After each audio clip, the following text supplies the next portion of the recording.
Hey guys, it's me. Um, so I'm going to share an experience, and I know that some people don't necessarily believe in this, or they do, but they don't really admit it, and that's okay. Bobby and I watch a lot of ghost shows, and so they will talk about when they have a medium come in to communicate with the spirits that sometimes a Reiki master needs to be brought in to get rid of all the negative energy and past energy that stays. And, anyways, we always watch that and we always say that they need to do what she says because, um, well, because that's what she does is she communicates with the spirits and knows what needs to be done.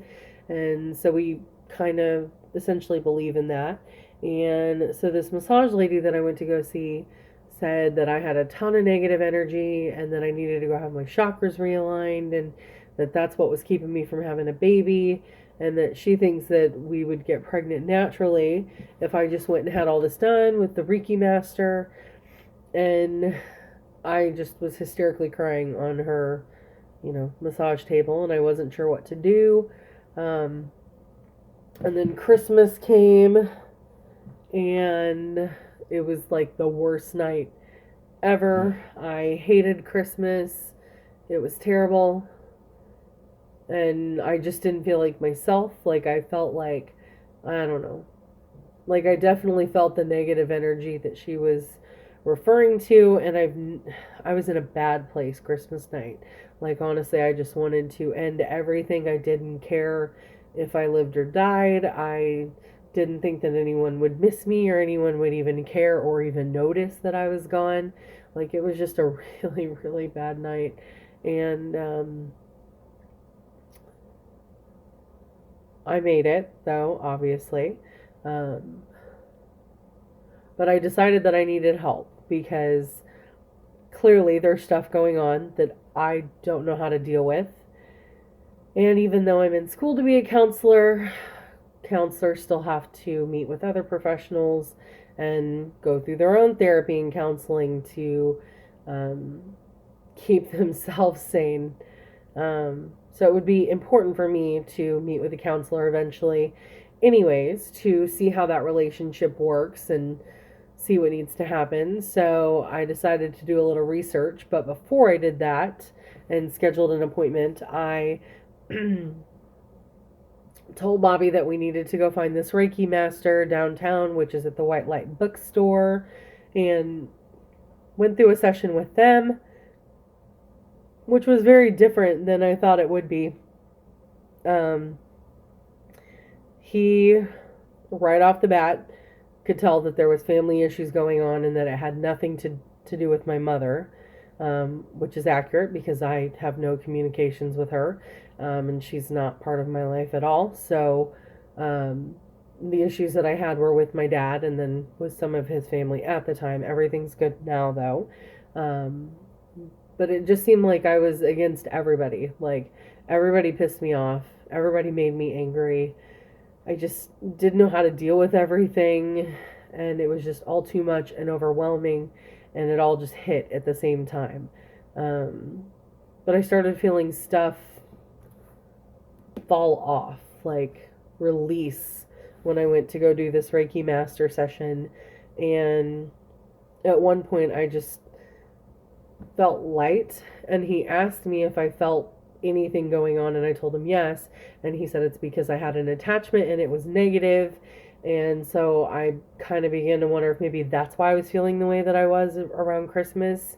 um, I didn't feel like myself, and I've never thought out so many ways to end things, which is usually not like me. I tend to see the positive in everything. I know that things happen for a reason, but that was my low point. That was really bad.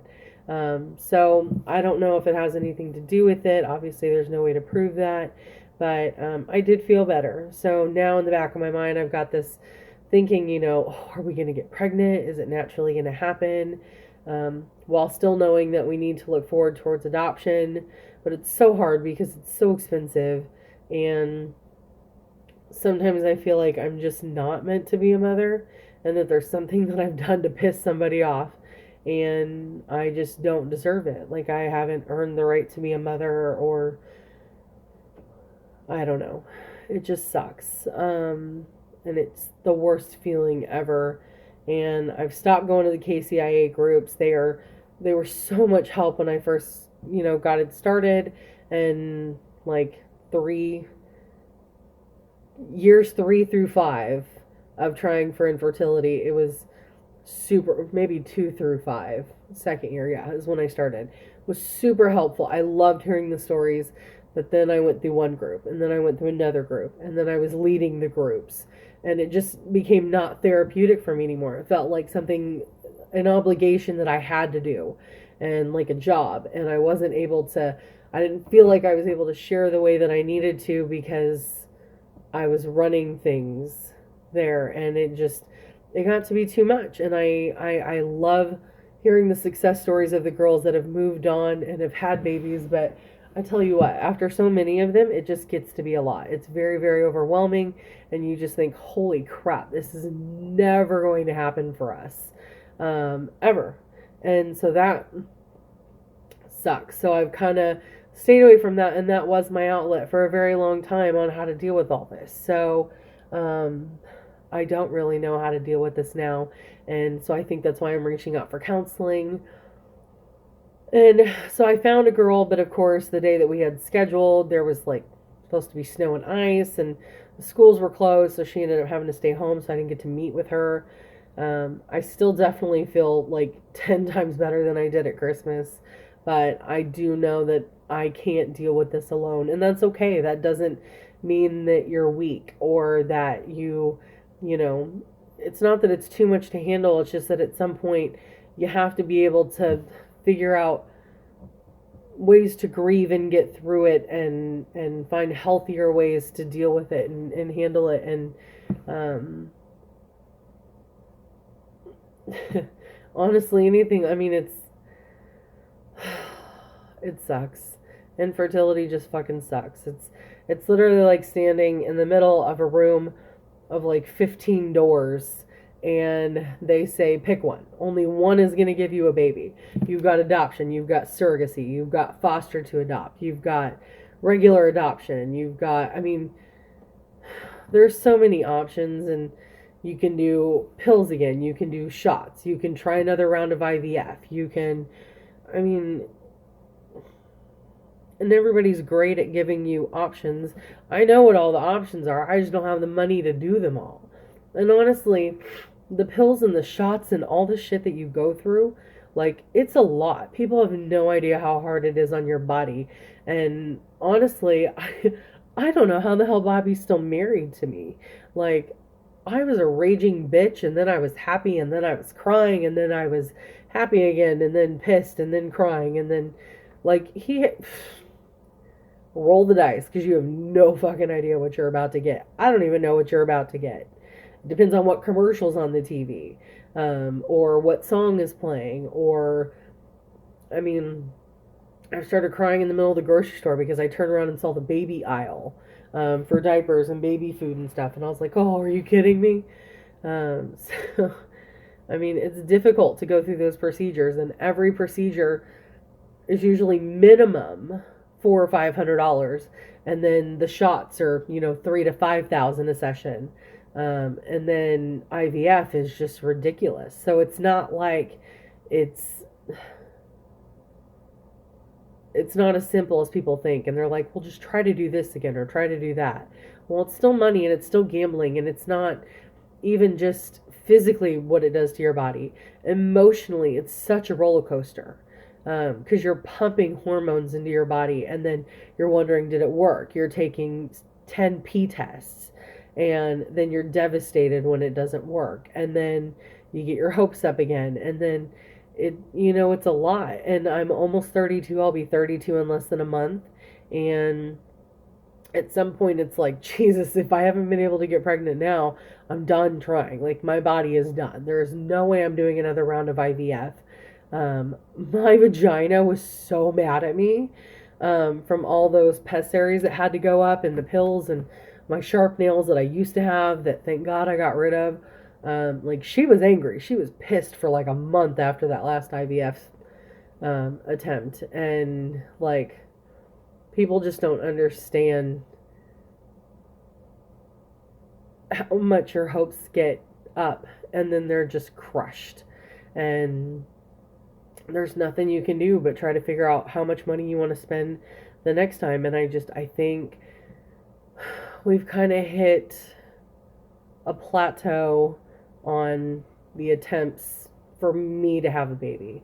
I think safely we're, you always wonder what if we had just done one more, what if we did a hybrid cycle, what if we did this, what if we did that. um, and that's when you end up back in that room with the 15 doors, because you can try the same door 5 times in a row and one of them may work, but at what point do you move on to a different a different door and try something else? And at what point is all of it just enough? So people don't understand it's not as easy as just, well, let's try again. You got to put a monetary cap on it. You got to put a time cap on it. You've got to do something to keep yourself sane. Otherwise, it's gambling. You'll just keep going, and you could put so much money into this. Like, it's ridiculous how much money people spend, how much money we've spent so far. But things, sorry, I'm just finding shit to play with now. It's been bad, but it's getting better.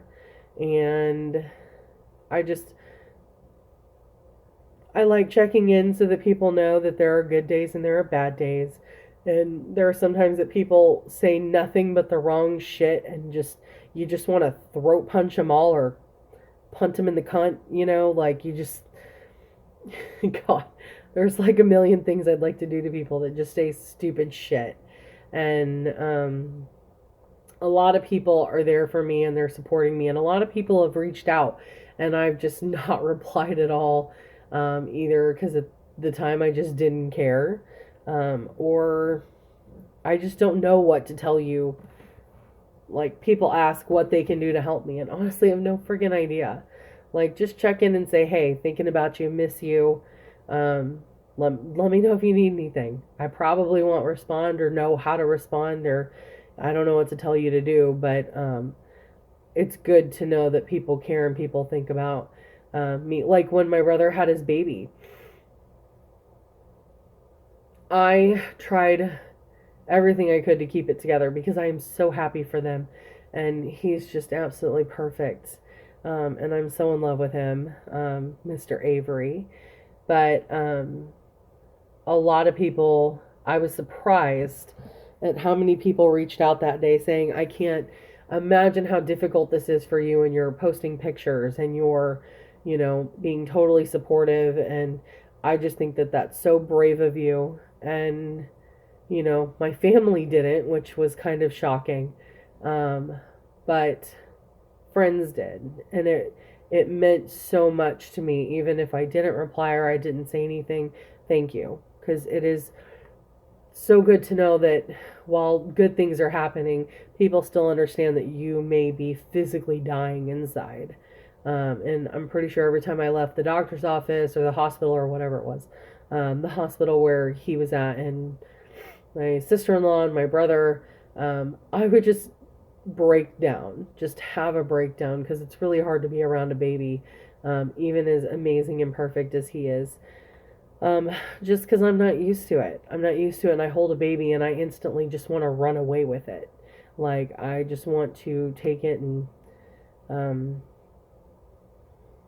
yeah, take it and make it mine.